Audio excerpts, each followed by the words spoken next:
पाकिस्तान में तैनात Canadian high commissioner Wendy Gilmour Pakistan में मौजूद तारीख़ी विरसे को देखकर मुतासर हुई हैं। वैसे याद तो आपको होगा लास्ट ईयर हमारी मेहमान बनी थी, तब भी उन्होंने बड़ी तारीफ़ की थी पाकिस्तानी विरसे की, सकाफ़त की, खानों की। ट्विटर पर वेंडी गिलमोर ने गंधारा तहजीब की तस्वीरें शेयर की हैं और पाकिस्तान की खूबसूरती समेत तारीख़ विरसे की तारीफ़ की। उन्होंने लिखा कि वो अपने आप को बहुत लकी कंसिडर करती हैं बिकॉज यहाँ रहकर यहाँ के तारीख़ी विरसे के बारे में जानने का उनको मौका मिला है। एक अच्छी बात है ना कि पाकिस्तान की सयाहती मकामात की तारीफ हो रही है और सयाहती मकामात अब और ज़्यादा खूबसूरत लगते हैं जब सर्दियों में यहाँ की सैर की जाए। सर्दियों की बात हो रही है तो सर्दियों की सौगातों की बात करें। खुश्क मेवा जात जो होते हैं, हम समझते हैं कि सर्दियों की सौगात है, लेकिन ऐसा है, लेकिन इतना ज़्यादा ऐसा नहीं है क्योंकि लिहाफ जो हैं वो ज़्यादा ज़रूरी होते हैं क्योंकि ठंड बड़ी लगती है। तो पंजाब साइड पे वैसे भी ज़्यादा ठंड होती है शुएब, इसलिए लिहाज का जो तरीका है वो अब थोड़ा चेंज हो चुका है। अब वो कंफर्टर्स में बदल गया। हल्के फुल्के वाले लिहाफ की बात आप कर रही हैं। बाजार में वो कंबल या वो जो कहना चाहिए ना रुई वाली जो रजाइयाँ होती है वो नहीं है, जो लिहाफ जदीद हो गया ये। वैसे तो महक जो रुई वाले हैं वो भी उनका काम भी चलता है, स्पेशली सीजन का जब स्टार्ट होता है। लिहाफ की दुकान पर खुर्शीद आलम मौजूद है, जरा उनकी तरफ चलते हैं और देखते हैं कि वहां पर क्या माहौल वो देख रहे हैं कि डिमांड किसकी है, कंफर्टर की है, कंबल की है, किसकी या लिहाफ की है।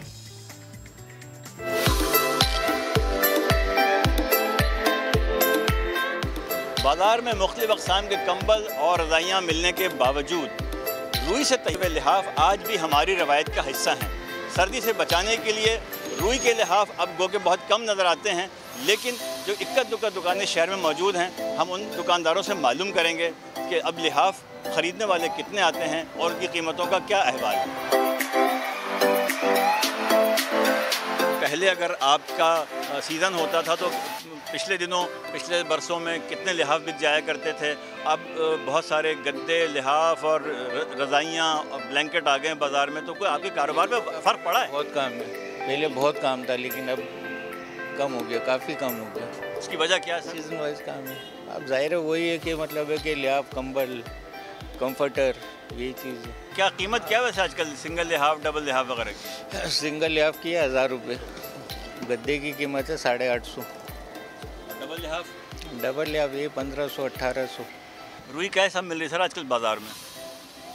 100 रुपये 150 रुपये मुख्तलिफ है। पंजाब की जो है वो महंगी है, 400-450 रुपये किलो। अच्छा ये बताएं कि अब लोग लिहाफ भरवाने भी आते हैं? सीज़न में पहले लोग आया करते थे, अब? बिल्कुल आते हैं, बिल्कुल आते हैं, मतलब है कि कम है, तादाद कम हो गई है। तादाद बहुत कम हो गई है। बाज़ारों में दस्तयाब कंबल और कंफर्टर लिहाफ की अहमियत आज भी ख़त्म नहीं कर सके और यही हमारे इस लिहाफ की कामयाबी है। कैमरामैन कामरानुद्दीन के साथ खुर्शीद आलम, समा, कराची। अमेरिकी रियासत कैलिफोर्निया में हेलीकॉप्टर उड़ान भरकर मंजिल की जानिब रवाना था कि एक अनइनवाइटेड गेस्ट आ गया। कौन? उल्लू। अचानक से कॉकपिट में दाखिल हुआ और पायलट और अमला बड़ा हैरान हो गया। स्काई एविएशन ने इस वाक़े की तफसीलात और कॉकपिट पर उल्लू के बैठे होने की तस्वीर फेसबुक पर शेयर की है।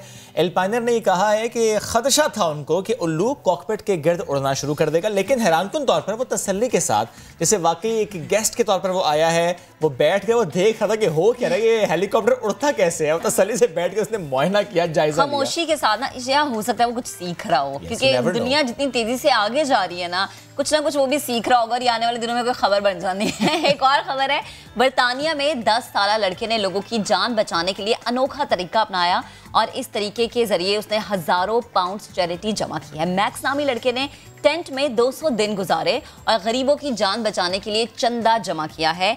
200 दिन टेंट में गुजारने के दौरान मैक्स ने 75,000 पाउंड्स जमा कर लिए हैं और सारी की सारी इमदादी रकम जो है तिब्बी मरकज के हवाले कर दी है, जहां उसके दोस्त ने जिंदगी के आखिरी अयाम गुजारे थे। कि शायद हो सकता है उसने ये श्रेब दोस्ती का फर्ज भी निभाया हो। ऐसा ही मस्ट हैव थॉट कि जो और लोग वहां पर हैं उनकी ज़रूरत पूरी हो। चलिए बढ़ते हैं आगे। एक और इंटरेस्टिंग सी खबर हमारे पास है। कि हम देखते हैं कि तांगा गाड़ी चलाने के लिए यूं तो ज़ाहिर है घोड़े की ज़रूरत होती है, लेकिन अब रोबोट हॉर्स आ चुका है जनाब।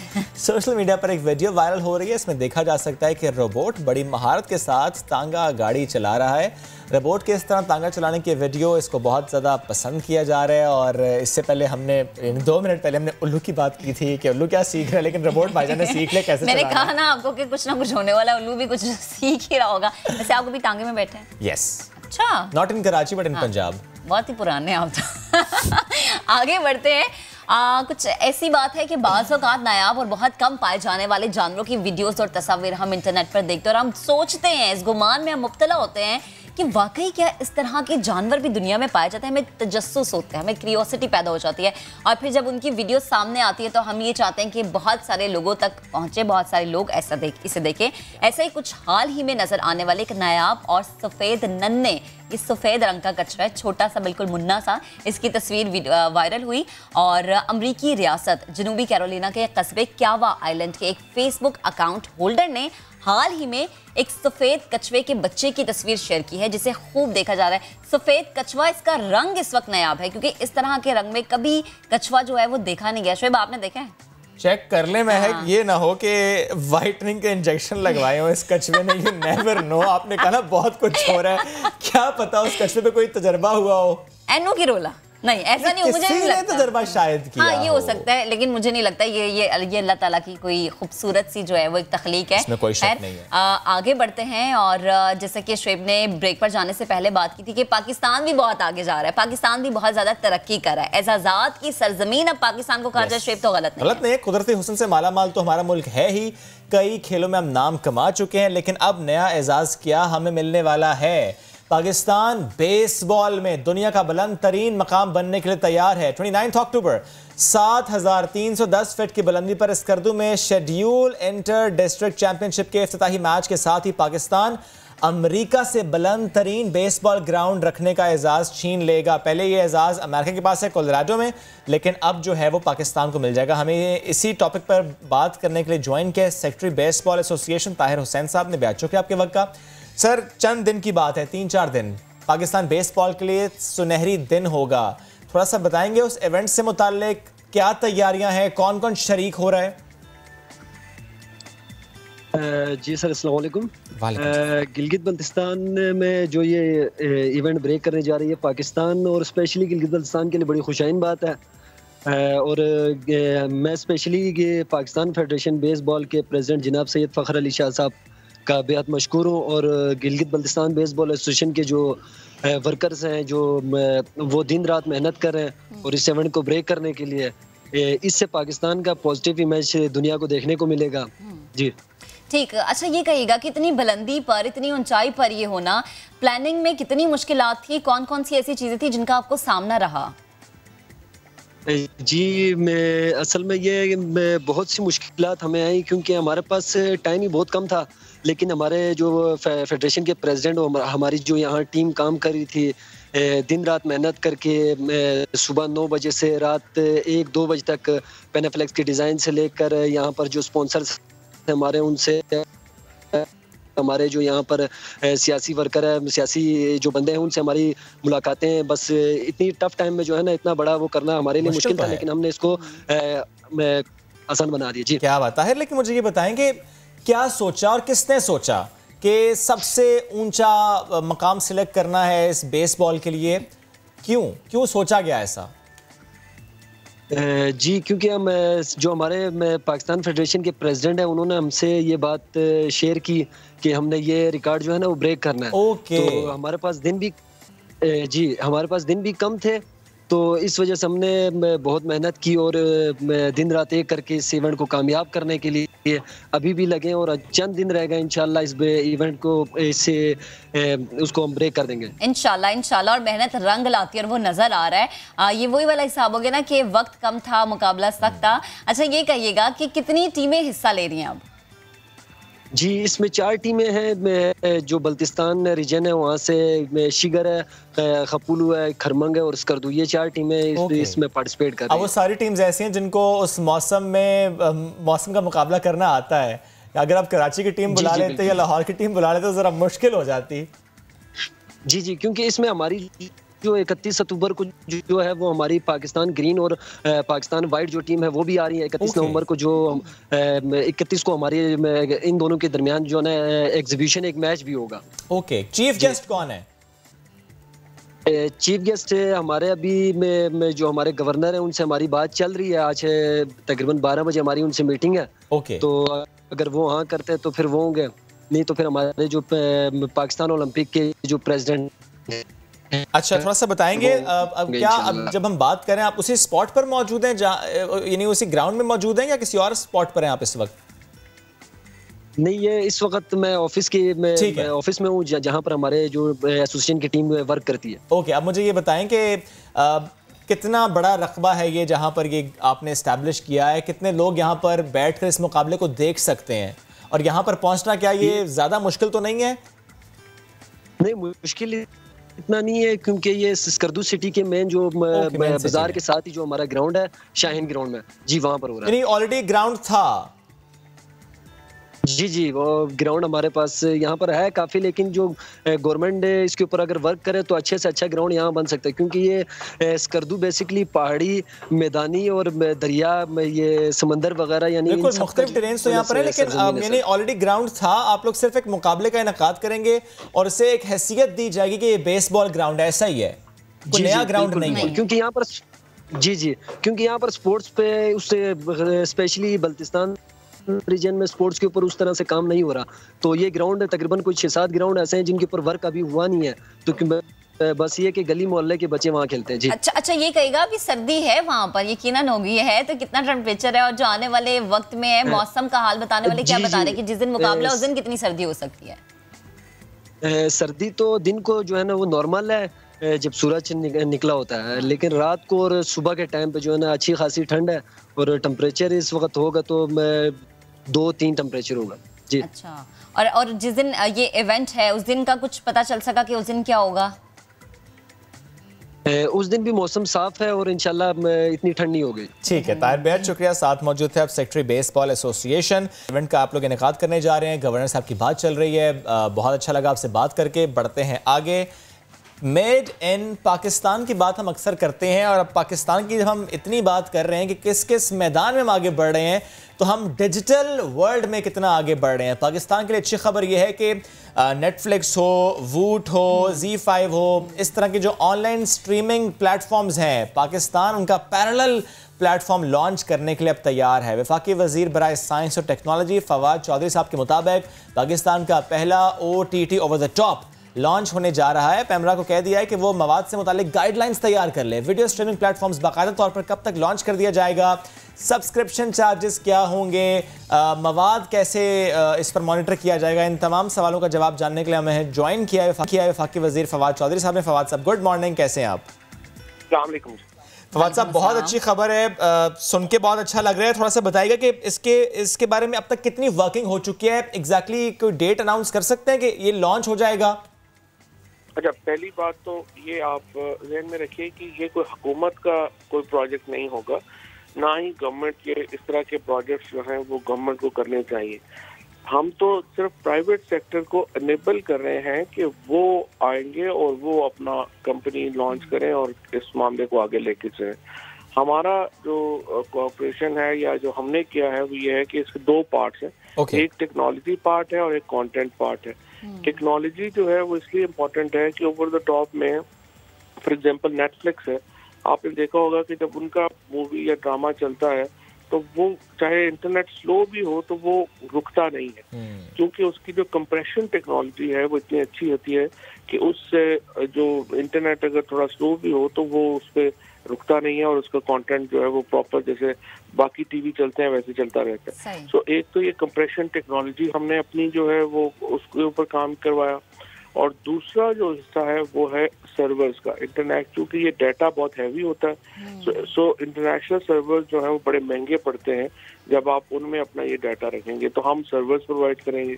अब कंटेंट जो कंपनीज हैं वो कंटेंट कंपनीज जो हैं वो हमारा अब ये काम है कि हम टेक्नोलॉजी कंपनीज को और कंटेंट कंपनीज को आपस में इकट्ठा कर देंगे कि वो आए और अपना जो आगे इस कंपनी को आगे बढ़ाए। और वो अब इंशाल्लाह अगले ये 3-4 महीनों में हम कर देंगे। मेरा ख्याल 5 से 6 महीनों में ये जो हमारा एक अपना पाकिस्तान का जो OTT है ये फंक्शनल हो जाएगा। ठीक, फवाद साहब बड़ी अच्छी खबर है पाकिस्तानियों के लिए, स्पेशली नौजवान के लिए। अच्छा ये कहिएगा कंटेंट इस पे कैसा होगा, कहाँ से आएगा?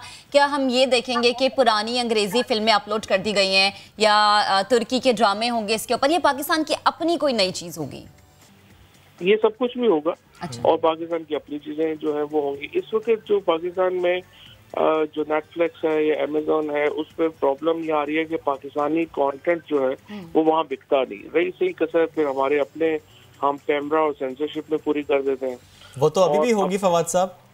वो पैमरा को मैंने तो यही बोला है कि अगर आपने एक इंटरनेशनल स्टैंडर्ड का अदरवाइज देखें सिंपल क्या होगा, अदरवाइज लोग पाकिस्तान में कंपनीज नहीं बनाएंगे, वो दुबई में सिंगापुर में कंपनी बनाएंगे, आप रोक तो सकते हैं। फवाद साहब ऐसा हो भी रहा है, हमने ये देखा है कि पाकिस्तानी कंटेंट जो बनता है वो ZEE5 को हम बेचते हैं। तो अगर ये मामला ऐसा हो कि यहाँ पर कंटेंट बेचा जाए, लेकिन अब अगर पैमरा को कहा गया है कि आप इससे मॉनिटर करेंगे, तो सर फिर वो सेंसरशिप वाला मामला तो आ जाएगा। मॉनिटर पैमरा नहीं कर सकता, ना ही कोई और इस तरह से इंटरनेट को कर सकेगा। ओके। और फ्यूचर में तो बिल्कुल ही नहीं कर सकेगा। हम तो सिर्फ एक गाइडलाइंस की हद तक पैमरा को कहा है कि आप अपनी गाइडलाइंस एक दे दे, ताकि जो पाकिस्तानी जब कोई बनाने लगे तो कुछ एक मिनिमम गाइडलाइन तो होनी चाहिए ना उनके पास कि कौन सी मैक्सिमम हदूद है जिनको हम इनकरेज करेंगे और उससे ऊपर जाने के लिए फिर हम तैयार नहीं होंगे। तो एक जो हमारे यानी अपने जो लोग हैं उनके पास एक गाइडलाइन हो और वो जाहिर है इंटरनेशनल स्टैंडर्ड की होनी चाहिए। वो अगर पाकिस्तान के अपने हम जैसे हमने फॉर्मल मीडिया के ऊपर किया है तो फिर उस तरह तो फिर नहीं चल सकेगा। लिहाजा हमने हमारा मेन काम तो टेक्नोलॉजी है, कंटेंट तो आगे जो है वो कंपनीज का या लोगों ने खुद क्रिएट करना है। हम तो एक प्लेटफॉर्म दे रहे हैं और इस प्लेटफॉर्म को एज अ प्रोडक्शन हाउस बनाने के बारे में भी स्टेप्स लिए जाएंगे सर? ये प्राइवेट कंपनीज का काम है कि वो इसको कैसे आगे, गवर्नमेंट नहीं सोचेगी इस बारे में, यानी गवर्नमेंट या पीटीवी इस बारे में नहीं सोचेगा, प्राइवेट एंटिटीज सोचेंगी। पीटीवी अपनी प्रोडक्शन करे और बेचेगा, जाहिर है पीटीवी को भी चाहिए। मैं तो एक्चुअली जब ये था, जब मैं इंफॉर्मेशन मिनिस्टर था तो मैंने यही किया था कि कराची के जो स्टूडियोज हैं और बाकी सारे जो आप देखते हैं हम प्राइवेट ड्रामा इतना बन रहा है और वो लोगों के घरों में बनते हैं, तो बजाय इसके मैंने तो ये कहा था कि हम कराची और ये लाहौर में जो स्टूडियोज हैं उनको रिपब्लिश करें और वो किराए पे दे दें ताकि लोग अपना वहाँ पे कम से कम प्राइवेट लोग तो आके अपनी प्रोडक्शन करें। ठीक ठीक फवाद साहब, ये टॉपिक तो था, बस मैं चाहता था अगर एक जुमले में एक और टॉपिक पर भी कमेंट आपसे ले लूँ। आपकी ट्वीट मैंने देखी जो अवैस नूरानी साहब के कल के बयान के बाद आपकी ट्वीट थी, उनकी वजाहत के बाद की आपकी ट्वीट थी। ये बात मुझे अच्छी लगी कि आपकी ये सोच है कि हमें आगे बढ़ना चाहिए, क्योंकि ज़ाहिर है अगर हम दुश्मन के एजेंडे की ज़्यादा बात करेंगे तो फिर ये गलती होगी जो हम दोहराएंगे। हुकूमत भी इसी तरह से सोच रही है सर? देखिए बात यह है कि ठीक है आपने जुबान कंट्रोल में नहीं गई और आप जब इतनी बड़ी मजमे से खिताब कर रहे हो या जहाँ लाइव जा रहा हो, मसला ये है कि जैसे अगर हिंदुस्तान अगर वो दिखाएगा तो वो उनकी वजाहत नहीं दिखाएगा, वो सिर्फ उनकी तस्वीर दिखाएगा। उससे जो एक तासुर है पाकिस्तान का वो अच्छा नहीं जाएगा। बलूचिस्तान के जो यहाँ पर एक सेंसिटिविटी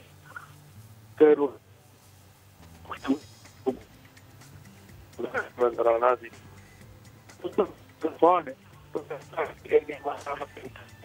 आई थिंक कुछ इंटरप्शन डिस्टॉर्शन है। फवाद साहब थैंक यू सो मच, साथ मौजूद थे आप। इस टॉपिक पर भी आपने कमेंट, उससे पहले जो हम OTT की बात कर रहे थे, पाकिस्तान नेटफ्लिक्स के तर्ज का अपना प्लेटफॉर्म लॉन्च करने जा रहा है, उस पर हम बात करते हैं। एनीवेज एक ब्रेक लेते हैं, जब ब्रेक से वापस आएंगे तो फिर हम आपको बताएंगे कि अभी बहुत सी और खबरें बाकी हैं।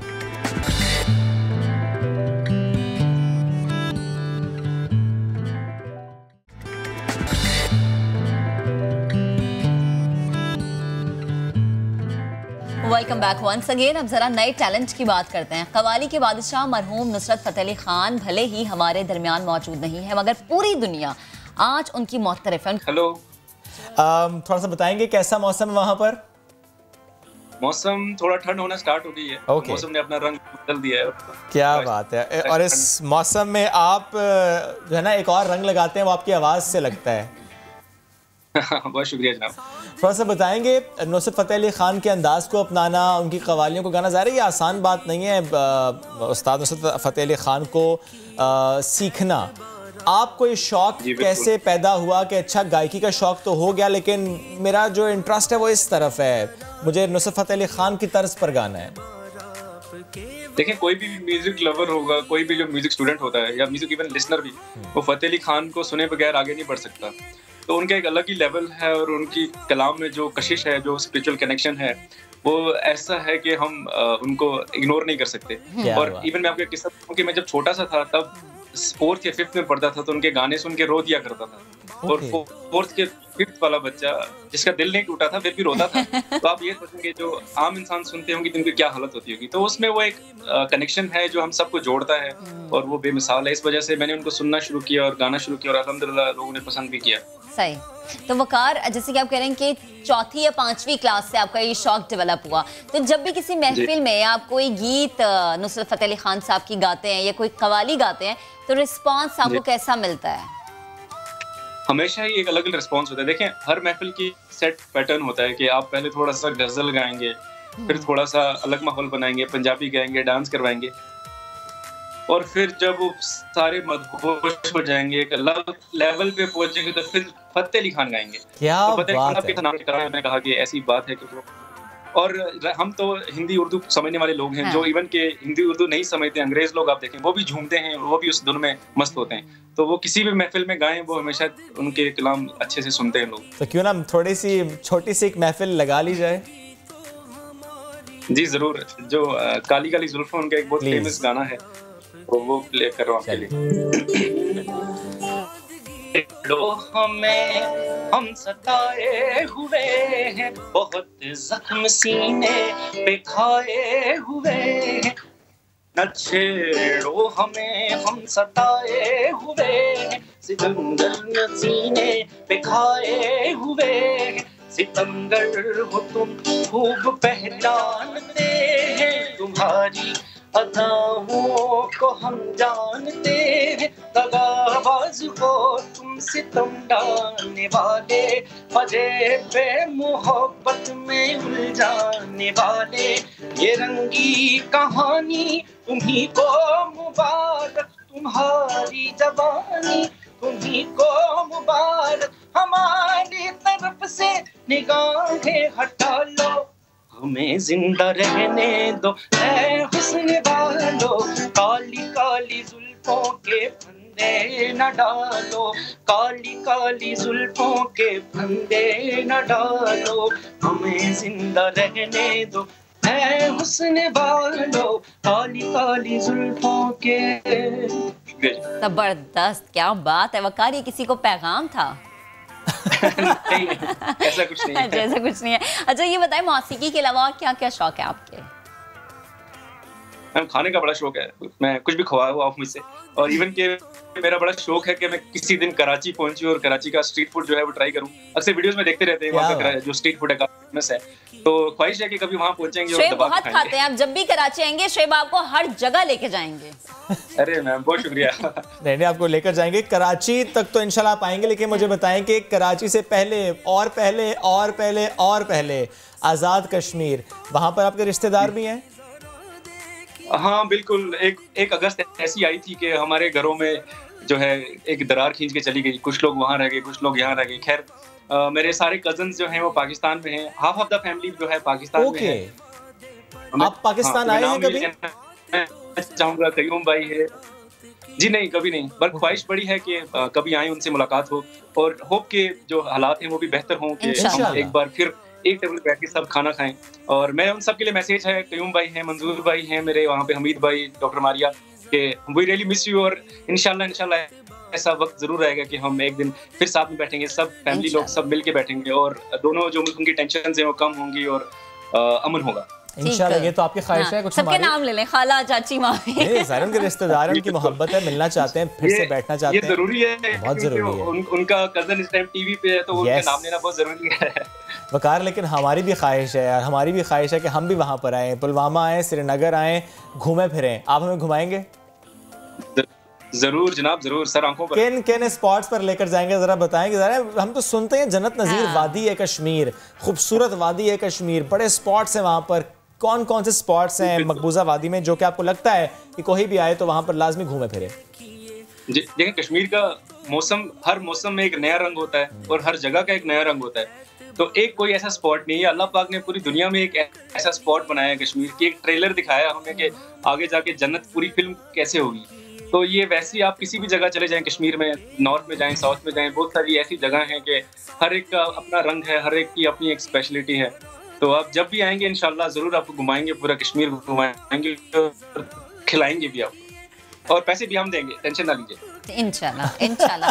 अच्छा वकार, जैसे आप कह रहे हैं कि इंशाल्लाह ज़रूर होगा कि आप पाकिस्तान आएंगे, मिलेंगे, आपकी ख्वाहिश भी है, तो आपको क्या लग रहा है ये कैसे मुमकिन हो सकता है? कुछ सोचा कि ऐसा हो जाना चाहिए या ऐसी पॉलिसी अपनाई जाए? यकीनन हर शहरी की अपनी एक सोच होती है और सोच का इजहार करना उसका हक होता है। देखें, ये ऐसे होगा जैसे हम अभी कर रहे हैं, म्यूजिक के थ्रू जुड़ रहे हैं, सपोर्ट्स के थ्रू जुड़ सकते हैं। तो ऐसी चीजें ही हमें साथ ला सकती हैं। अगर हमने नेताओं पे रखा तो शायद ही हम कभी एक हो पाएंगे। तो ये सब चीजें जो हमारा कल्चर है, हमारी तहजीब है, हमारा म्यूजिक है, ये सब चीजें हैं जो मेरे हिसाब से जो हमें है एक कर सकती हैं। और आज भी हमें म्यूजिक ने ही हमने सामने बिठाया है। आपसे बात कर रहा हूँ तो म्यूजिक ही एक वजह है। ओके। और वकार, इस सोच के हवाले से अगर मैं आपसे पूछूं, कोई गाना जो जहन में आता हो इन हालात को देखते हुए? जी, हालात की मद्देनजर मैं आपको एक गाना सुनाता हूँ। आसिफ संतू अली साहब का है, वहाँ पे दिल उम्मीद एक गाना है, तो वो सुना रहा हूँ। जी। चमन में बाखुदा शबनम नहीं है, चमन में बाखुदा शबनम नहीं है, यहाँ दामन छोड़ा है किसी ने, यहाँ दामन छोड़ा है किसी ने, दिले उम्मीद तोड़ा है किसी ने। कफस की तीलियां रंगीन क्यों है, कफस की तीलियां रंगीन क्यों है, यहाँ पे सर को फोड़ा है किसी ने, यहाँ पे सर को फोड़ा है किसी ने, दिले उम्मीद तोड़ा है किसी ने। थैंक यू सो मच वकार, बहुत खूबसूरत है आपकी आवाज़, बहुत अच्छा लगा आपसे मिलके बात करके। और मैसेज तो आप दे चुके अपने रिश्तेदारों को, और अभी हम उम्मीद करते हैं कि आप जल्दी से कराची आएंगे, और उससे पहले ज़रा अपने रिश्तेदारों से आपकी मुलाकात हुई, बहुत ज़रूरी है। बहुत शुक्रिया कि आपने मौका दिया, और आपके लिए, सबके लिए बहुत प्यार मोहब्बत, और हमारी तरफ से, पूरे कश्मीर की तरफ से, पूरे हमारे हिंदुस्तान की तरफ से बहुत प्यार मोहब्बत आपके लिए। अल्लाह ये प्यार मोहब्बत कायम रखे, ये अमन कायम होना बहुत ज़रूरी है। बहुत शुक्रिया वकार। एनीवेज एक ब्रेक लेते हैं, वापस आते हैं, स्टे विद अस।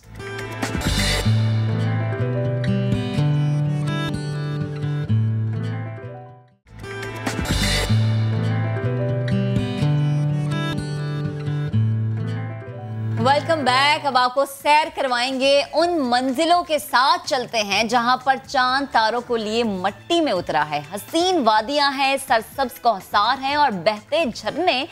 सरजमीन पाकिस्तान, नए सयाहती मकामात सामने आने लगे हैं पाकिस्तान की सरजमीन पर, और ये वो मकामात है जो बाहर रहने वालों को, पाकिस्तान में रहने वालों को कह रहे हैं कि आइए हमारी सैर कीजिए, यहाँ की जगहों को दरियाफ्त कीजिए। एग्जैक्टली, स्पेशली अगर हम बात केपी की करेंगे तो वहाँ पर एक्सप्लोरिंग न्यू स्पॉट्स पर बहुत काम हो रहा है। कवाली ज़िला औरंगज़ई, यहाँ पर नए टूरिस्ट स्पॉट की निशानदही कर ली गई है। 7000 फीट की बुलंदी पर समाना एक इलाका है और उसको बतौर सियाहती मकाम इसकी शनाख्त हो गई है। इस इलाके की खूबसूरती क्या है, what are the attractive spots of this spot, इस पर बात करेंगे। हमें ज्वाइन किया वज़ीर इत्तलात केपी कामरान बंगिश साहब ने। सर बहुत शुक्रिया आपके वक्त का। सर 7000 फीट की बुलंदी पर ये इलाका समाना, थोड़ा सा बताएंगे किस चीज़ ने आपको पुश किया कि इसे सियाहती मकाम डिक्लेयर कर देना चाहिए, और फिर सहूलियात के लिए क्या किया जा रहा है, फैसिलिटीज़ के लिए क्या किया जा रहा है, वहाँ पर आसानी से पहुँच जाएँ? समाना जो है औरंगज़ई ज़िला जो है हमारा, उसमें एक बेहतरीन सियाहती मुकाम है जो डोमेस्टिक टूरिज़म को नेशनल और इंटरनेशनल टूरिज़म के लिए बहुत अट्रैक्टिव है। वहाँ पे हम जो तकरीबन 8 किलोमीटर का एक रोड है वो उसकी मंजूरी दे दी है, जिसके ऊपर 29 तारीख से काम शुरू हो जाएगा। इसके अलावा वहाँ पे टूरिस्ट अट्रैक्शंस के लिए हम रेस्ट हाउस बनाने जा रहे हैं, एक सराय भी बना रहे हैं। वहाँ पे लोकल कम्युनिटी को जो है हम मुख्तलिफ़ किस्म की फ़ैसिलिटीज़ प्रोवाइड कर रहे हैं ताकि जो टूरिस्ट आएँ तो उनको भी वो लोकल कम्युनिटी जो है वो फैसिलिटेट कर सके। तो समाना जो है वो एक बहुत बेहतरीन एडिशन है हमारे नए सयाहती मकामात में। कामरान साहब कहिएगा, वैसे तो पाकिस्तान जो है कुदरती हुस्न से माला माल है। कई सयाहती मकामात ना सिर्फ मुल्की बल्कि गैर मुल्की सयाहों को भी बेहद पसंद आते हैं, मुख्तलिफ नजर आते हैं। तो नए सयाहती मकामात की तलाश के लिए क्या कुछ किया जा रहा है? खैबर पख्तूनख्वा में जैसे कि आपको इल्म है कि हमारी कुछ ऐसी नेचुरल खुसूसियात हैं अल्हम्दुलिल्लाह। खैबर पख्तूनख्वा में माइंस और मिनरल्स का बहुत ज़्यादा पोटेंशल है। एनर्जी सेक्टर में जो पानी है, जो माइक्रो हाइडल प्रोजेक्ट्स हैं या इस तरह के जो पानी के ज़खायर हैं, उससे बहुत ज़्यादा हम पोटेंशल समझते हैं कि उससे रोज़गार के मौके बढ़ेंगे, एनर्जी के प्रोजेक्ट्स बने। और फिर तीसरा जो सबसे ज़्यादा है वो अल्लाह ताला ने खैबर पख्तूनख्वा को सियाहत के पर्सपेक्टिव से बहुत ज़्यादा माला माल बनाया हुआ है। तो अब खैबर पख्तूनख्वा हुकूमत जो है वो इंटीग्रेटेड टूरिस्ट जोन्स बना रही है, ITZs। हमने तकरीबन 8 ITZs के लिए जगह जो है वो सिलेक्ट कर दी हैं। इसके अलावा हम जो मौजूदा टूरिस्ट स्पॉट्स हैं जिसमें ज़्यादातर स्पॉट्स मालाकंड डिवीज़न और हज़ारा डिवीज़न में है, इसके अलावा जो अर्बन टूरिज़म जिसको कहते हैं जो पेशावर रीजन है उसमें भी काफ़ी पोटेंशियल है।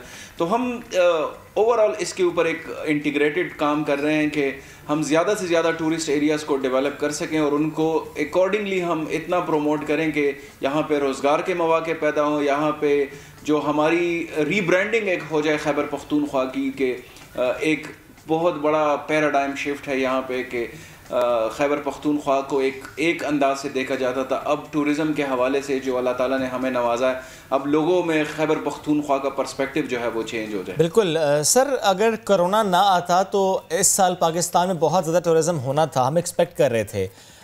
इसी सिलसिले में बहुत ज़्यादा काम किया जा रहा था। ज़ाहिर जब एक्सपेक्ट आप कर रहे होते हैं तो आप उसी ज़मीन में काम भी करते हैं। सर, टारगेट क्या है या सोच क्या है KP गवर्नमेंट की कि जो नए मकामात की निशानदेही है, जो ऑलरेडी स्पॉट्स हैं उन पर फैसिलिटीज़ को बढ़ाना ताकि जो बिज़नेस है वो बढ़े? टारगेट क्या है? कितना बिज़नेस बढ़ सकता है? पोटेंशियल कितना ज़्यादा है?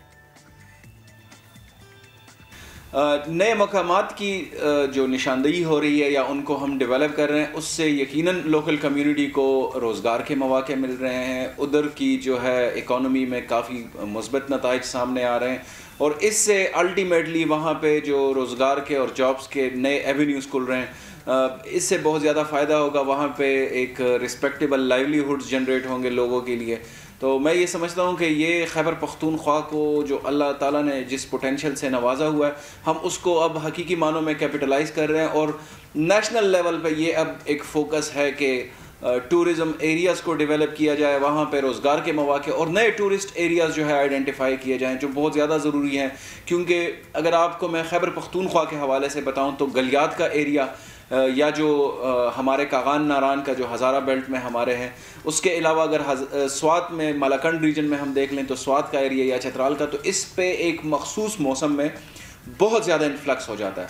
तो अगर हमारे पास नए एरियाज़ आते हैं तो उससे एक तो वो एरियाज़ डेवलप होंगे, दूसरा वहाँ पे रोज़गार के मौके और तीसरा जो टूरिस्ट्स हैं उनको एक नई चीज़ जगह देखने को मिलेंगी और जो खैबर पख्तूनख्वा है उसको उसकी जो रीब्रांडिंग है वो होगी उससे।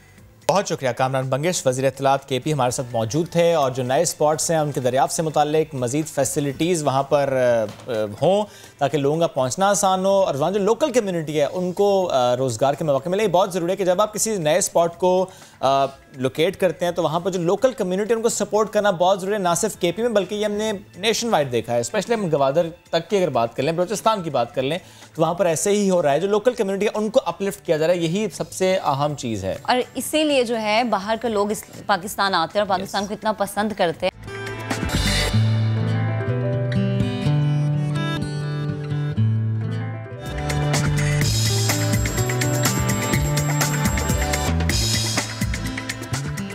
कराची की हम जरा बात कर लेते हैं। कराची के शहरियों को जरा जो परेशानी है उस पर बात करते हैं। कमिश्नर कराची है नाकाम शहरियों की जो प्राइस है उनको कंट्रोल करने में, और इसीलिए शहरी है परेशान कि कौन सी अशिया कराची में किस दाम पर मिल रही है, आटे और दालों का भाव क्या है, सब्जियों का क्या भाव है, गोश्त किस भाव में बिक रहे हैं, क्या निर्ख है इनके। शुएब की जुबानी हम ये सब कुछ जानते हैं।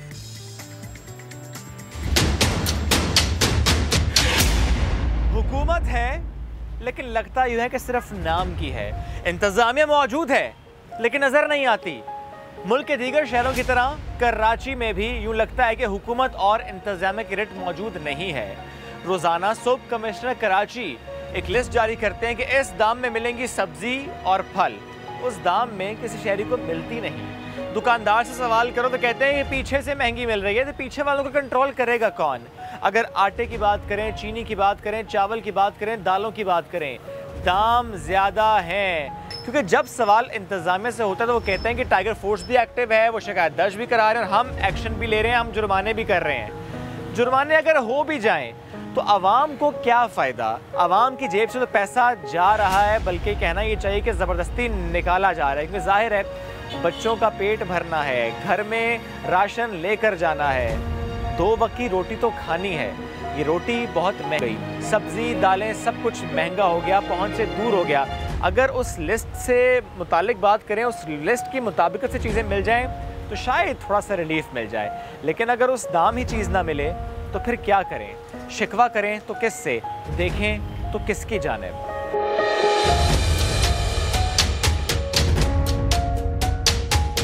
आपने कभी देखा टाइगर फोर्स एक्टिव नजर आई हो, चेक कर रही हो कहाँ पे क्या दाम मिल रहा है? कोई इंतजामिया नजर आई हो आपको? नहीं सर, अभी तक तो कोई हमें नज़र नहीं आया। जब से इन्होंने ये फोर्स शुरू करी है किसी दुकान पे नहीं देखा, किसी को छापा मारा उन्होंने रेट कम किए हों, अभी तक तो कोई नज़र नहीं। हर कोई मनमानी अपने रेट दे रहा है। वो कह रहे हैं जी पीछे से महंगा मिल रहा है, ठीक है ना। अब टमाटर हो गई ये 120-150 रुपये से कम किलो नहीं मिल रहा। अब बताओ टमाटर जैसी चीज़ है, खीरा जैसी चीज़ है, ये नॉर्मल चीज़ें, दाल हैं, इस पर रेट बढ़ने गरीब आदमी क्या खाएगा? गोश्त की तो तवक्को नहीं है सर हमारे। सर मुझे ये बताएं कि ये फल मंडी से आपको क्या बहुत महंगा मिलता है जो आपको महंगा बेचना पड़ता है? सर मंडी में तो है ही महंगा, मंडी में तो कोई कंट्रोल नहीं है। अब मंडी से महंगा मिलेगा, ज़ाहिर है हम ही थोड़ा सा महंगा ही बेचेंगे। टाइगर फोर्स नजर आई है आपको मंडी में? कुछ भी नहीं है, कुछ भी नहीं कर सकता है इसने, कुछ भी नहीं काम, सब कुछ भी नहीं है। मैं खुद यहाँ एक फ्रूट का कारोबार है, मैं 6 लाख रुपए का कर्जदार हूँ। मंडी जाता हूँ, छुप छुप के जाता हूँ। महंगाई है और उसके बारे में इमरान खान साहब कहते हैं कि मैं कंट्रोल करके दिखाऊंगा। टाइगर फोर्स उन्होंने उतार दी मैदान में, 10 दिन हो गए, टाइगर फोर्स शिकायत दर्ज करा रही है, इंतजामिया कहती है हम एक्शन ले रहे हैं, हम जुर्माने आयद करें। आपको नजर आया रिलीफ मिल रहा है? बिल्कुल नहीं, बिल्कुल नहीं। ना टाइगर फोर्स नजर आई यहाँ पे, ना ही कोई रिलीफ है। आपके सामने कोई चीज़ सस्ती नहीं है। आपकी नज़र में क्या हाल है? महंगाई काबू कैसे आएगी? देखिए खाली महंगाई का इशू नहीं है। अच्छा। ना मुल्क की इकोनॉमी है, ना किसी चीज़ पे कंट्रोल है। और सबसे जो बड़ी बुराई है वो ये है कि डॉलर जो है वो कंट्रोल में नहीं। डॉलर 110 था, अब 154 या 56 है।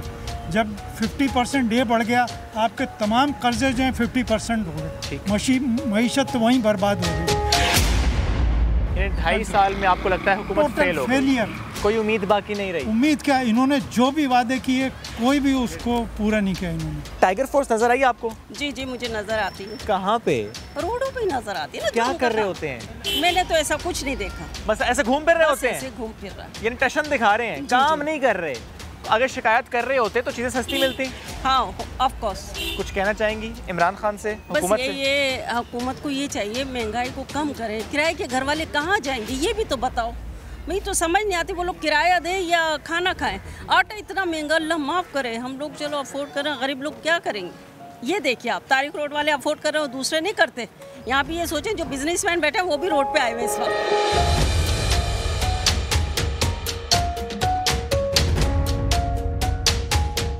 सब परेशान है, जिसके चेहरे की तरफ देखता हूँ उसके चेहरे पर शिकन होती है। लेकिन साहब मुस्कुरा रहे थे, मैंने पूछा मुस्कुरा क्यों रहे हैं? अब उनके मुस्कुराने की वजह आपके सामने लेकर। अस्सलाम वालेकुम। जी वालेकुम अस्सलाम। महंगाई से सब परेशान है, आप मुस्कुरा रहे हैं कैसे? कहाँ है महंगाई? अच्छा सब कुछ मिल रहा है, आप जाएं फ्री, शनाख्ती कार्ड दिखाओ, राशन मिल रहा है, खाना पीना मिल रहा है सब जगह से। चले जाएं, चले जाएं, चले जाएं, सब कुछ मिल रहा है। ये तंजिया अंदाज में सब नहीं तंजिया क्यों? देखा जिंदाबाद 2 मोबाइल रखे हुए, सब कुछ है।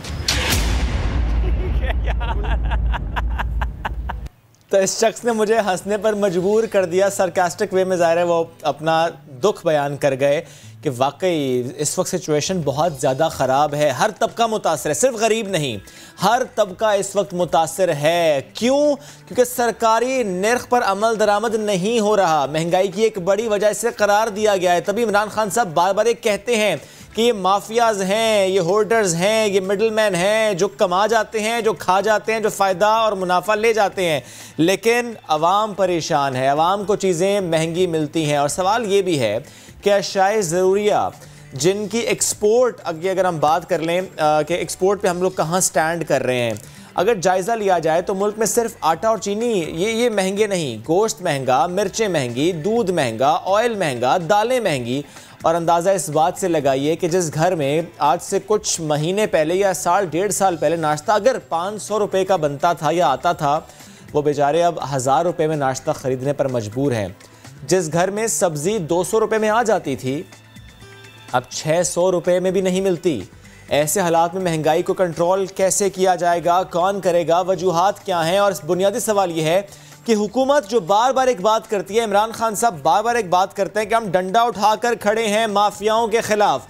वो डंडा उनके हाथ में मौजूद है, डंडा माफिया को मारते भी हैं, फिर भी महंगाई कंट्रोल नहीं होती। क्यों? आखिर पॉलिसी में कहाँ मसला है? इसी पर आज हम बात करेंगे। मैं ज्वाइन के माहिर मौशियात डॉक्टर साजिद अमीन साहब ने। डॉक्टर साहब बेहद शुक्रिया आपके वक्त का, गुड मॉर्निंग कहेंगे। डॉक्टर साहब, मैं समझना चाहता हूँ आपसे, इन 2-2.5 सालों में हुकूमत ने कहाँ गलती की है?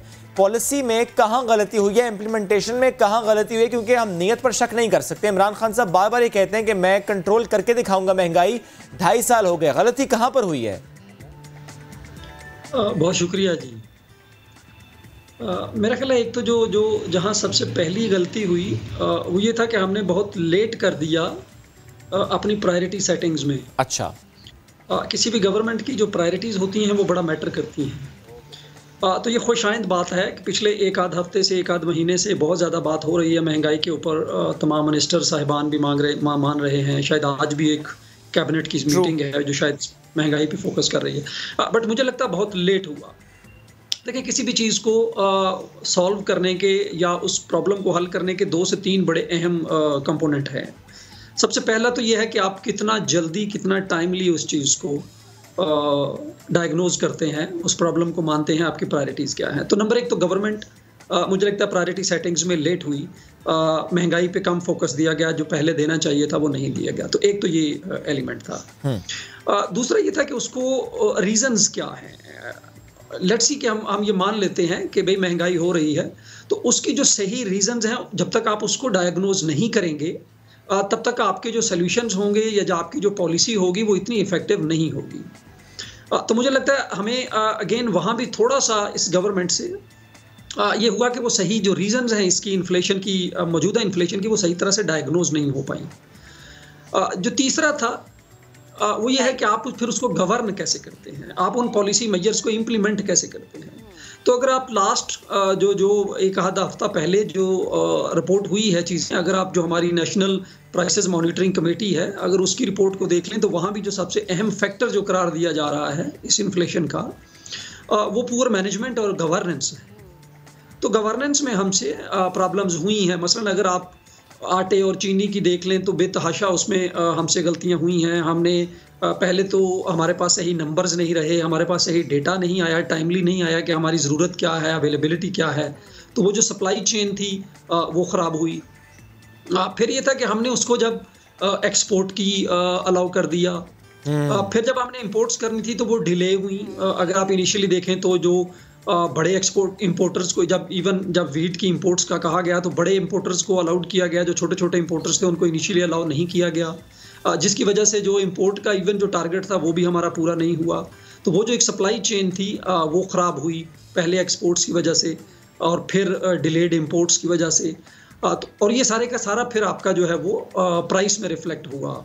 आपने सस्ते दामों बेच दी, महंगे दामों खरीदी, फिर ये इस तरह से उसमें इंपोर्ट हुआ। तो 2-3 मेजर गलतियां यही हैं कि हमने टाइमली डायग्नोज नहीं किया, टाइमली इस पे फोकस नहीं किया, और हमारी गवर्नेंस इसकी जो है वो पुअर रही है इन्फ्लेशन की कंट्रोल करने की जो स्ट्रेटजी है।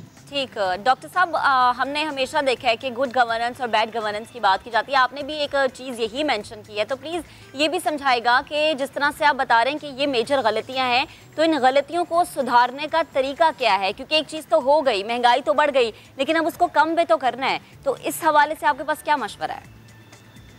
देखिए, इसमें सबसे पहले मुझे लगता है कि गवर्नमेंट को या जो भी उनके रिप्रेजेंटेटिव हैं, जो भी इस काम कर रहे हैं, उनको 2 चीज़ों पे बड़ा क्लियरली ध्यान करना पड़ेगा कि ये जो मौजूदा इन्फ्लेशन है, ये जो महंगाई है, इसकी रीज़न क्या है। हम अगर इसको कहते हैं कि जी ये डॉलर के गिरने से हो रहा है, जो रुपए के गिरने से हो रहा है, डॉलर की वैल्यू बढ़ने से हो रहा है, तो वो शायद किसी हद तक तो दुरुस्त होगा। लेकिन क्या हम अंडे जो हैं वो इंपोर्ट कर रहे हैं?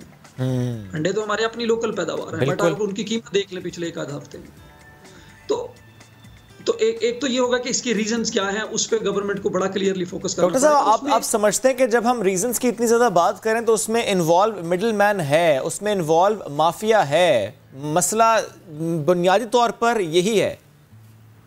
देखें, इसमें एक और चीज़ है, ये ज़रा बड़ा क्लियरली हमें देखना पड़ेगा कि मिडल मैन को पाकिस्तान में शायद बहुत ज़्यादा बदनाम कर दिया गया है। अच्छा, मैं ये ज़रूर मानता हूँ कि वो जाहिर है जहाँ जहाँ पॉसिबल होता है वो एक्सप्लॉइट करते हैं, बट हमारी एक अपनी स्टडी थी लास्ट ईयर की है, वो अवेलेबल है। ओके। जो किसान का कारोबार है वो मिडल मैन के बगैर चल नहीं सकता। तो हमें मिडल मैन को इंस्टीट्यूशनलाइज करना होगा। अगेन प्रॉब्लम फिर वही गवर्नेंस की आ जाती है। सर, मिडल मैन की इंपॉर्टेंस से इनकार नहीं हम करें, लेकिन सर अगर सिचुएशन ये है कि अगर हम अंडों की बात, होलसेल प्राइस उसकी 80 रुपए है और कमिश्नर कराची ने भी अगर लिस्ट में 82 रुपए लिखा है और मिल वो आपको 180 रुपए का रहा हो, यानी 1 दर्जन अंडे पे 100 रुपए ज्यादा, फिर तो सर सवाल बनता है कि ये बीच का 100 रुपया जा किसकी जेब में रहा है? नहीं, डेफिनेटली सवाल बनता है। मैं इस पे तो आपसे एग्री कर रहा हूँ कि ये सवाल बनता है, लेकिन यह है कि क्या हम उसको कंट्रोल कैसे करेंगे, ये बड़ा अहम होगा मैकेनिज्म। जैसे आजकल बात हो रही है टाइगर फोर्स के जरिए कंट्रोल करने की। देखिए, जब भी आप किसी भी पॉलिसी मेजर्स पे जाते हैं जो आपके आइन और कानून से या जो आपकी जो मैकेनिज्म्स हैं किसी भी चीज़ को कंट्रोल करने के, फॉर एग्जांपल या महंगाई की बात हो रही है, तो पाकिस्तान में महंगाई को कंट्रोल करने के अपने मैकेनिज्म्स हैं जो पब्लिक सेक्टर के अंदर स्टैब्लिश्ड हैं, जिसके रिस्पॉन्सिबल इदारे हैं, लोकल प्राइस कमेटीज हैं। सर अगर ये सब कुछ है, अगर इदारे भी हैं, मैकेनिज्म भी है, गवर्नमेंट की ख्वाहिश भी है, और फिर भी अगर सिचुएशन कंट्रोल नहीं होती तो इसका मतलब क्या है? फेलियर है? देखें जी, प्लीज देखें, इसका मतलब यही होगा कि आप देखिए दो मतलब हम इसमें ले सकते हैं। एक तो मतलब ये ले सकते हैं हम कि आप जो एग्जिस्टिंग मैकेनिज्म्स हैं उनको इम्प्रूव करने की ज़रूरत है, हमने डिलेड स्टार्ट किया है। दूसरा ये हो सकता है कि आप, एक तरीका ये है कि आप जिसको शॉर्ट रन तरीका कह सकते हैं, ये जो बड़ा आपको सोल्यूशन लगता है वक्ती तौर पे, कि आप बाहर से नई एक सिस्टम को ले आएँ, नए एक मैकेनिज्म को ले आएँ।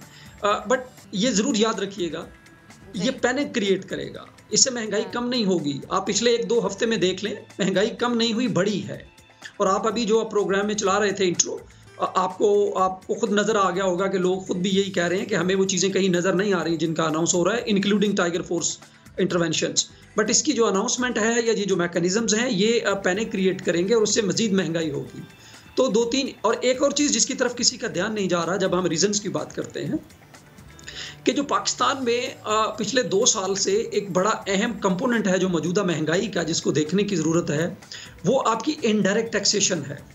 जहाँ पे आपने बिजली की कीमतें महंगी की हैं, जहाँ पे आपने पेट्रोल की प्राइसेस अगर आप पिछले हफ्ते भी देखें तो शायद बढ़ी हैं, वो आपकी ट्रांसफॉर्म होती हैं डायरेक्टली इन्फ्लेशन की तरफ, फूड प्राइसेस की तरफ। और ये जो लिटरेचर है उसमें ये एविडेंस है कि अगर लोगों के जहन में एक परसेप्शन हो पुअर गवर्नेंस की, तो फिर उसका इम्पैक्ट ज़्यादा आता है, लोग उसको ज़्यादा होल्डिंग करते हैं, प्रॉफिटियरिंग ज़्यादा हो जाती है, जो कि अभी हो रही है। बिल्कुल डॉक्टर साहब, और हम भी यही देखते हैं कि लोग जो है हुकूमतें वकवा करते हैं, लेकिन इसकी बैकग्राउंड रियलिटी या जो गुज़श्ता हुकूमतों के कारनामे हैं वो शायद उनके दिमाग में नहीं रहते हैं। बेहद शुक्रिया।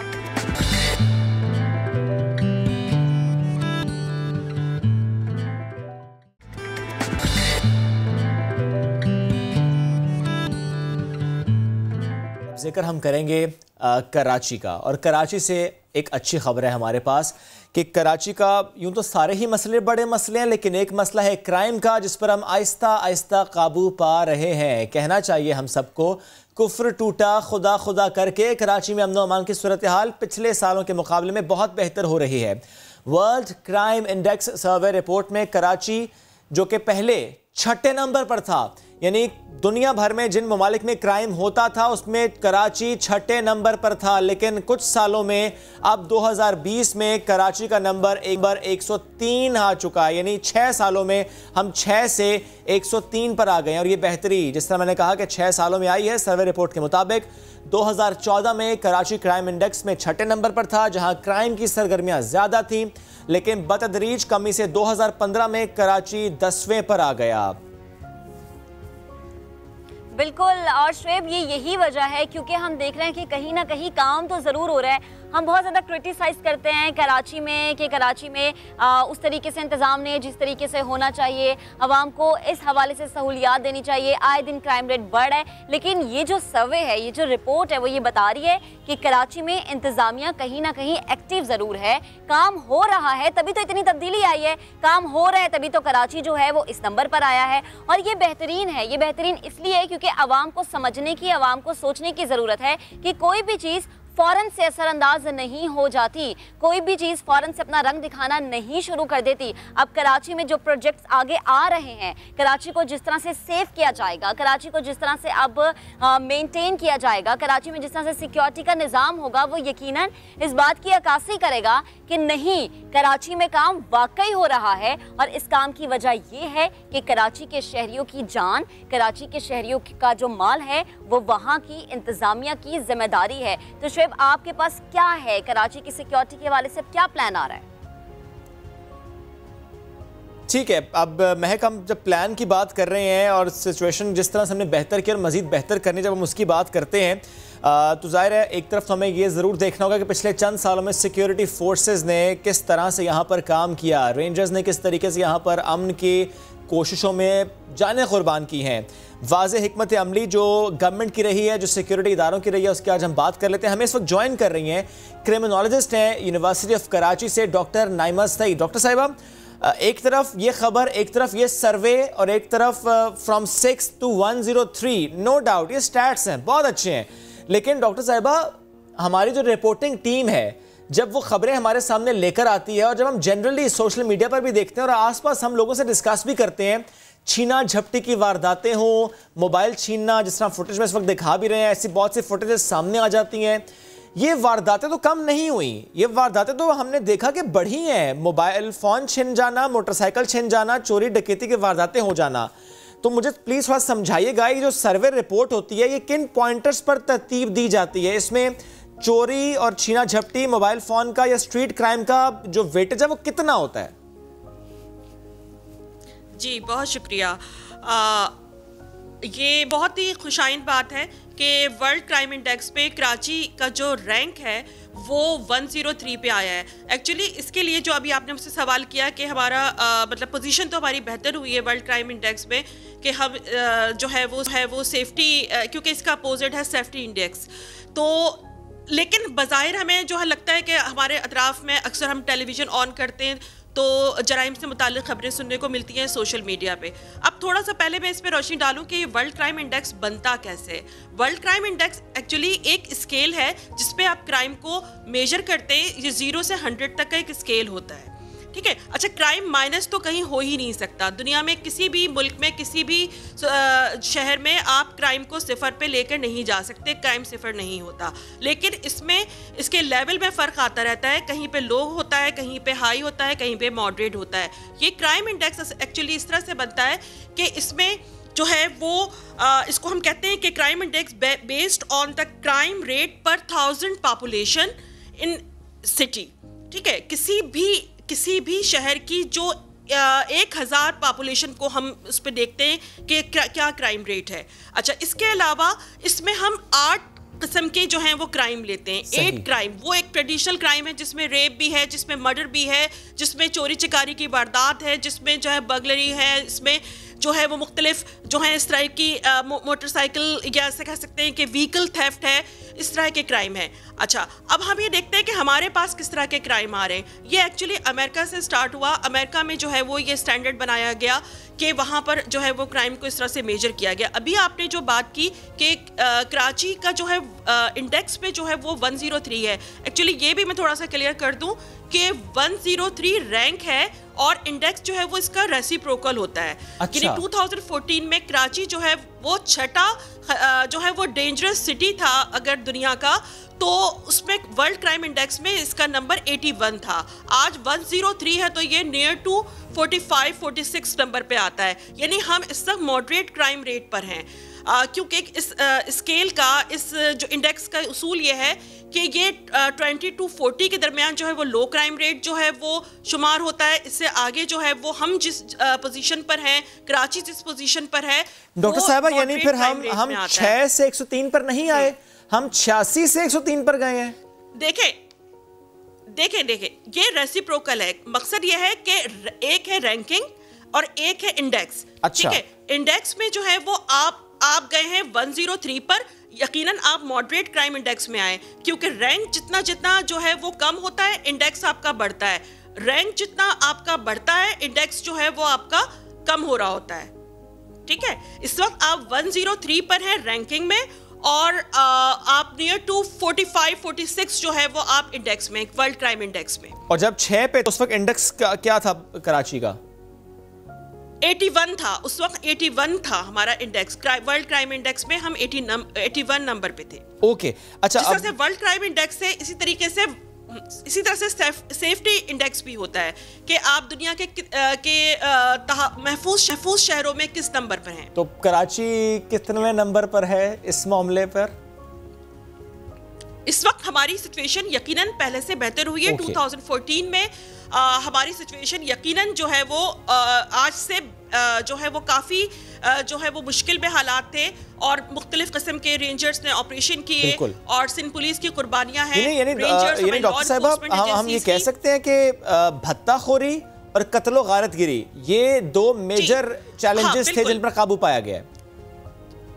अच्छा, देखिए, वर्ल्ड क्राइम इंडेक्स जो है उसमें जो है वो बहुत सारे ऐसे क्राइम हैं जो कि रिवायती हैं। हमारे यहाँ जो है वो क्राइम थोड़ा सा पैराडाइम शिफ्ट भी हुआ है। अब हम देखते हैं कि साइबर रिलेटेड क्राइम ज्यादा है। ठीक है, क्राइम की नौई, स्ट्रीट क्राइम जो है यकीनन, क्योंकि ये स्टैंडर्ड जो है वो अमेरिकन स्टैंडर्ड है, तो उसी में उन्होंने जो स्टैंडर्ड्स बनाए हुए वही उन्हीं क्राइम के लिहाज से जो है वर्ल्ड क्राइम इंडेक्स उन स्टैंडर्ड्स को तो हम अप्लाई नहीं कर सकते ऑन कराची, ऐसा ही है? फिर तो हमें देखें, हमारी डायनामिक्स जो है वो मुख्तलिफ है। हमारे स्ट्रीट क्राइम बड़ा कॉमन है। ठीक है, हमारे स्ट्रीट क्राइम बड़ा कॉमन है। यकीनन उनके इंडेक्स में या उनके जो स्टैंडर्ड्स है वहाँ पे स्ट्रीट क्राइम का इस तरह से उन्होंने वो 8 मेजर क्राइम जिसकी बुनियाद पर जो है वो ये स्केल बनाते हैं। ठीक है डॉक्टर साहब, साथ रहिएगा। मैं जरूर आपसे आखिर में एक सवाल भी करना चाहूंगा कि क्योंकि स्टडी करती हैं कि सिचुएशन बेहतर कैसे हो सकते, कुछ काम हम लोग कर रहे हैं, मैं उन कामों की बात करता हूँ, फिर मैं आपसे इस पर लास्ट में कमेंट भी लूंगा। प्लीज साथ रहिएगा। हमें इस वक्त ज्वाइन कर रहे हैं अतीक मीर साहब, चेयरमैन है ऑल कराची ताजर इत्तेहाद, और इसके अलावा हुकूमत क्या सोच रखती है और हुकूमत कराची को सेफ करने के लिए क्या काम कर रही है। 10,000 हाई पावर कैमरेज लगाए जाएंगे, इससे मुतालिक हमें बात करने के लिए ज्वाइन कर रही हैं शहला रज़ा, रहनुमा पाकिस्तान पीपल्स पार्टी। शहला साहिबा, शहर की चप्पे चप्पे की निगरानी करने के लिए 10 अरब रुपए मख्तस किए गए हैं। सेफ सिटी मंसूबा ज़ाहिर बहुत ज़रूरी है, तो प्लीज़ थोड़ा बताइएगा मुझे कि 10,000 हाई पावर कैमरों की तनसीब क्या शहर की मॉनिटरिंग और अमनो अमान की सूरत हाल में बेहतरी आएगी? आपको लगता है यही आप लोगों की ऑब्जर्वेशन है? इसी बारे में बात हुई है, डिस्कशन हुई है? ज़ाहिर मॉनिटरिंग और अमनो अमान सिर्फ हमारी फोर्सेस और सर्विसेज की ज़िम्मेदारी नहीं है। जैसे मैंने आपके पहले सवाल में भी कहा कि इतना मैन पावर नहीं हो सकता कि हर गली में, हर चप्पे चप्पे पे जो है हम लोगों को खड़ा कर दें, लेकिन अगर कैमरा होगा, कैमरे की तनसीब होगी, तो उससे जो है बिल्कुल तब्दीली आएगी और बेहतरी आएगी। ठीक है अतीक साहब, मुझे प्लीज़ आप भी बताइएगा कि बतौर ताजर आप क्या समझते हैं 2014 में जिस तरीके से ताजर बिरादरी काम करती थी, जिस तरीके से मार्केट्स में सिचुएशन थी, जिस तरीके से डर और खौफ था, 2020 में सिचुएशन क्या है? मार्केट में कितना रिलीफ है? चेहरों पर कितनी रौनक है? कितना इत्मीनान है? मैं समझता हूँ कि 6 साल के अरसे में कराची में क्राइम रेट का इस हद तक घट जाना कि 2014 में कराची में क्राइम रेट 6ठे नंबर पे था और 6 साल के बाद यानी 2020 में 103 नंबर है।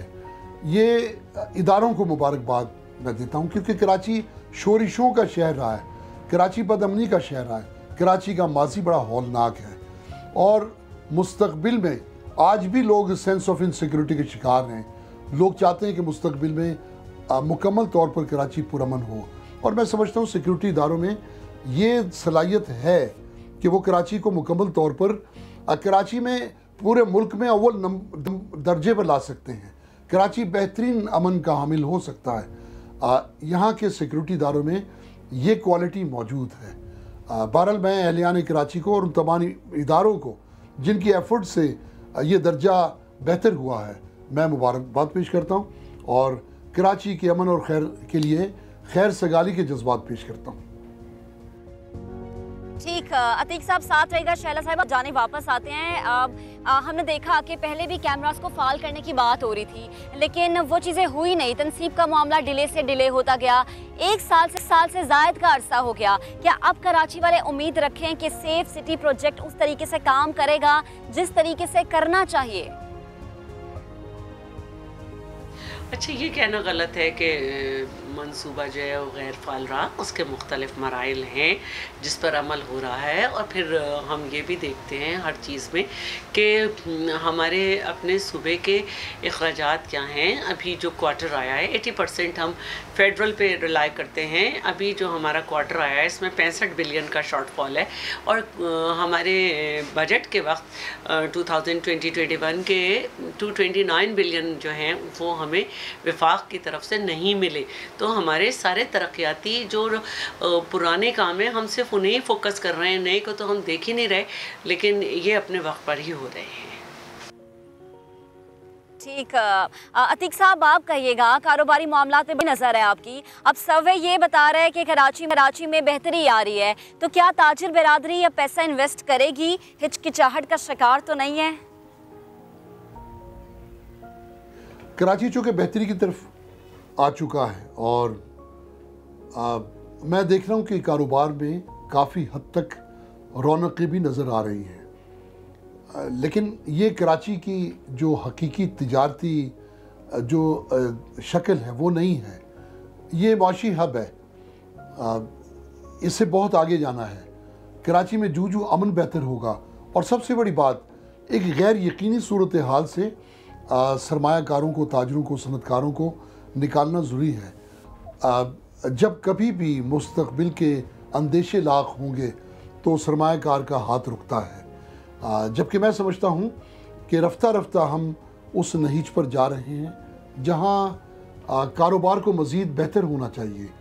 कारोबारी हालात बहुत ज़्यादा फ़िक्र अंगेज़ या मैं समझता हूँ कि मायूस कुन नहीं है। इंशाल्लाह मज़ीद बेहतरी होगी, इसमें कुछ सरकार को भी अपना रोल अदा करना। ठीक है डॉक्टर नाइमा, अब मैं आपकी तरफ चाहूँगा, गुफ्तगू आपने भी सुनी स्पेशली शैला रज़ा साहिबा की, और जो गवर्नमेंट करना चाह रही है, जिस तरह से कैमराज इंस्टॉल करने की कोशिश की जाएगी। हमने इस्लामाबाद में देखा सेफ सिटी प्रोजेक्ट बिकॉज सबसे पहले इस्लामाबाद में लगा। अब कराची में अगर हम ऐसा मामला देखते हैं, कराची की डायनामिक्स को समझते हुए, पॉपुलेशन को समझते हुए 10,000 कैमरे अगर लग जाते हैं, आपको लगता है कि इससे सिचुएशन बहुत बेहतर होगी या आपको क्या लगता है क्या करे? हुकूमत को मशवरा भी दीजिए। जी यकीनन सेफ सिटी का जो प्रोजेक्ट है ये बड़ा हेल्पफुल होगा क्राइम रेट को कंट्रोल करने के लिए। देखें, कराची जैसे मेट्रोपॉलिटन सिटीज़ जहाँ की पॉपुलेशन जो है वो करोड़ों में है, एक शहर में कई शहर बसते हैं, तो वहाँ पे तो मुसलसल जो है वो इस तरह के इक़दाम लेने पड़ते हैं कि जिससे जो है क्राइम रेट को कंट्रोल में रखें। ये एकदम से जो है वो अगर आप इसको क्राइम की मेंटेनेंस अगर आप छोड़ देंगे, उसको आप उसके का नहीं करेंगे, उसके सिलसिले में, उसके रोकथाम के सिलसिले में इक़दाम, तो इसी तरह से ये जिन जो है वो क्राइम का वो हर कुछ अरसे के बाद सर उठाता रहेगा और वो आगे बढ़ता रहेगा। उसके लिए मुसलसल इक़दाम की ज़रूरत है और इसे कह सकते हैं कि स्मार्ट पुलिसिंग की ज़रूरत है। स्मार्ट पुलिसिंग में जो है वो आपके कैमरा सर्वेलेंस भी आ जाती है। इसके अलावा पुलिस फोर्स में इजाफे की ज़रूरत है, उनकी ट्रेनिंग जदीद खतूत पे करने की ज़रूरत है ताकि जो है वो क्राइम की बर वक्त जो है वो रोकथाम हो सके और क्राइम को जो है वो हद्दुल इम्कान। देखिए, मैं वो हकीकत पसंदाना बात करूंगी कि आप दुनिया भर के ख़ास तौर पे शहरी माशरों को आप देख लें, वहाँ पे आप क्राइम को सिफर पे नहीं लेके जा सकते। कराची एक बड़ा शहर है, हमेशा से जो है वो एक माशी हब रहा है। यहाँ पर जो है वो पूरे पाकिस्तान से लोग आते हैं, बल्कि दुनिया भर से लोग जीरो पे तो नहीं जा सकते, लेकिन सिचुएशन को बेहतर किया जा सकता है। बिल्कुल ठीक है, स्मार्ट पॉलिसिंग किया जा सकता है, स्मार्ट पॉलिसीज और ये कैमरा वाला जो काम है भी बहुत अच्छा है। बहुत शुक्रिया डॉक्टर साहब, साथ मौजूद थी आप।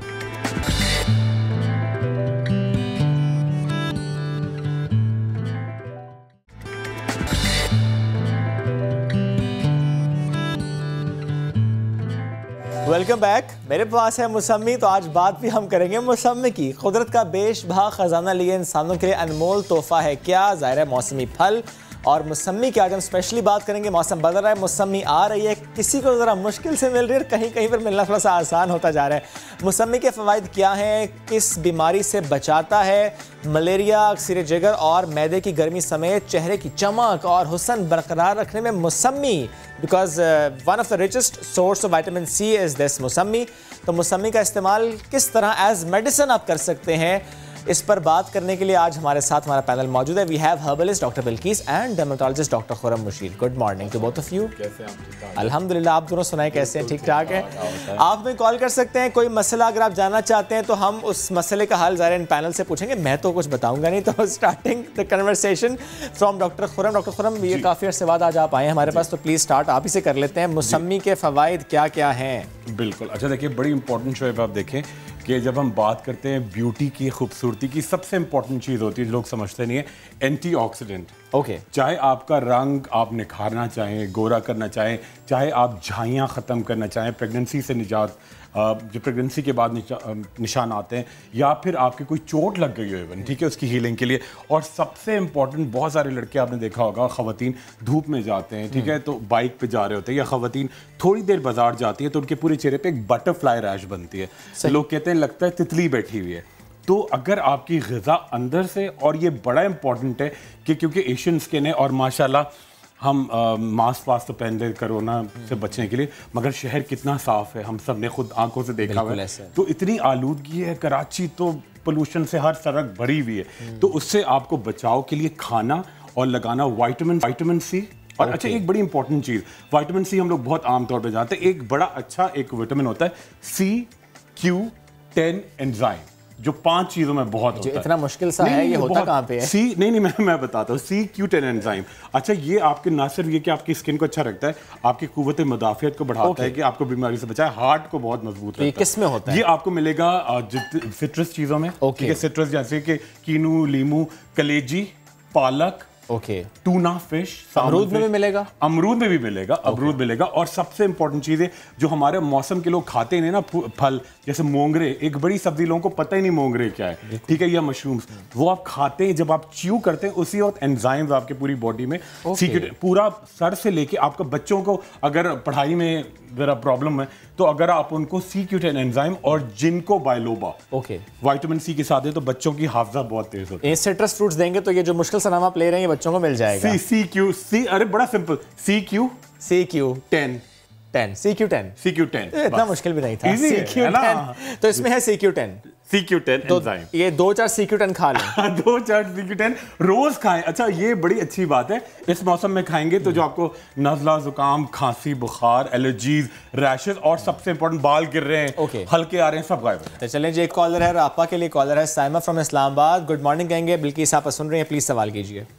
अस्सलाम वालेकुम डॉक्टर बिल्किस, मैं आपकी बहुत बड़ी फ़ैन हूँ। मैंने आपका हाल ही में BBC पे आपका आर्टिकल पढ़ा और जो आपके अच्छे अल्फाजों का जिक्र था, उसके बाद मैं ये बोल सकती हूँ कि मुझे आप पे फ़ख्र है। और मुझे आपसे एक चीज़ पूछनी थी प्लीज़, कि मेरे बाल बहुत ज़्यादा सफ़ेद होने लग गए हैं, तो अगर आप उसके लिए मुझे कुछ बता सकती हैं तो बिग फ़ैन। ठीक है, मैं बता दूँ। ठीक है, बता दीजिए आप। अच्छा, अब हम बात करें मौसमी की, तो फिर इसी पर आ जाते हैं, यही मैं बता देती हूँ। आपने क्या करना है, मौसम्बी का जूस निकालना है। रात में आपने लेना है आंवला, 1 चम्मच आंवला पाउडर पानी में भिगो कर रखना है, थोड़े से पानी में भिगो कर रखना है। सुबह जो आंवला पाउडर आपने पानी में भिगोया है वो मौसम्बी के जूस के साथ, यानी 3 मौसम्बी का जूस निकाल लें, उसके साथ रोज़ाना पिएं। मगर ये ठंडा नहीं पीजिएगा, क्योंकि आंवला भी जो है वो विटामिन सी का ख़जाना है, ये भी है, लेकिन आंवला बालों के लिए बहुत अच्छा होता है, तो ये पीजिएगा भी। और ये जो है लगाने के लिए इसमें आलू के छिलकों का रस जो है ना, आलू के छिलकों को पीस के डाल दीजिएगा, वो लगाइएगा भी, तो वो बालों के लिए बहुत बेनिफिशियल होगा। और ये आपने लॉन्ग रन में करना है, इनके अगर आप टीन में हैं, इनके 15, 16, 17, तो आप जो है ये जब तक मौसम है स्टार्ट से लेके एंड तक आपको करना है। जैसे ये ख़त्म हो जाए तो छोटी हड़ जो है देसी घी में भून लें, पीस कर पाउडर बनाकर पिंच आप खाने लगे, ताकि आपको जिंक भी मिले। तो ये करेंगे तो इंशाल्लाह आपके बालों में फ़र्क पड़ना शुरू हो जाए। हसीबुल्लाह फ्रॉम गुजरात एक और कॉलर है हमारे साथ डॉक्टर खुरम के लिए। हसीब, गुड मॉर्निंग, प्लीज सवाल कीजिए। अस्सलाम वालेकुम जी, डॉक्टर साहब से बात करनी थी। जी हसीब, अस्सलाम वालेकुम, कैसे आप? ठीक ठाक है जी, ठीक ठाक। डॉक्टर साहब, बालों के लिए मैंने बात करनी थी। जी हसीब, मेरी एज है 19 तकरीबन है, 19 से भी 2-3 मंथ कम है। बिल्कुल सर, मेरे आगे से तकरीबन 2-3 इंच बाल झड़ गए हैं अभी। अच्छा, ये हसीब, ये साइडों से बाल आपके गायब हुए हैं, बीच साइडें जो होती हैं, है ना? साइडों से ऊपर से भी बहुत, यहाँ से भी और बहुत कम हो गए हैं। बिल्कुल समझ गया हसीब। अच्छा मुझे हसीब बस 3 चीज़, मेरे जेनेटिक भी है। मैं बिल्कुल ये पूछने वाला था, अब्बू के है थोड़ा?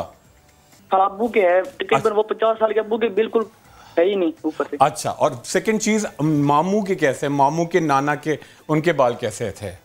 नाना तो मैंने नहीं देखे, लेकिन मामू के नहीं है। हाँ जी, मामू के नहीं है, एक मामू के हैं, दूसरे मामू के नहीं है। बस सही है। अच्छा, और आखिरी चीज, आज हसीब ने नाश्ता क्या किया है? अभी तक तो नाश्ता नहीं किया।